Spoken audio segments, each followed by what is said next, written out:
First is we have head bandaging. Yan, pinold ko lang po siya ng 2 beses. Tapos, tinali ko lang isa po sa may pinakaligod niya po. And sa may unahan din po, nagnat din po ko dyan. Tapos tinago ko lang po yung mga excess.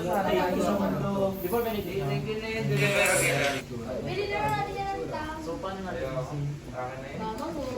Ay, nakakiyan. Kaya may line dito. Bakit yan? Bilhin natin ang It's okay. ng tang yung ano niya. Yung birthday niya. Ang ilalagay kasi dito. Ang ilalagay kasi dito is ito.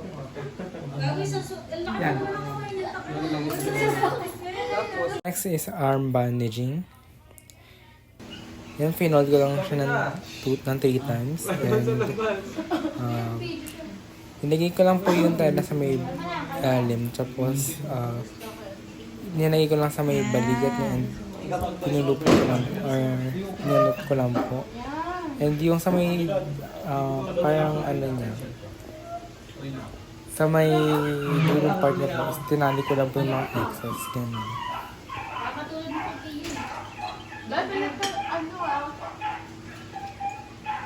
50 pa naman din. Sayang, walang gawin ko sa ano.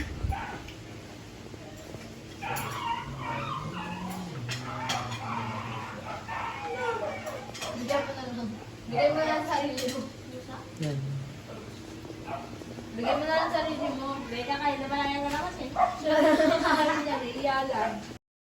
Is wrist bandaging.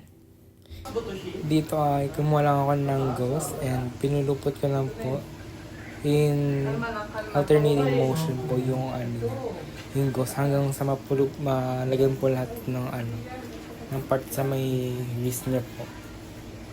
And this is good for injuries like yung mga last and yung mga ano sa mga pulso ganun po. Yun ang thanks. ano may pera ni ano? May kore? May pera dito, may pera dito, may pera dito, may pera dito. Kore, ano na? Hindi mo na, ilak mo na. Mag-organize ka ng ano. Yung ano yung sabi mo. Ano yan? Ay, hindi. Ano ko na lang. Ate, pakita mo nga po. Bawal na.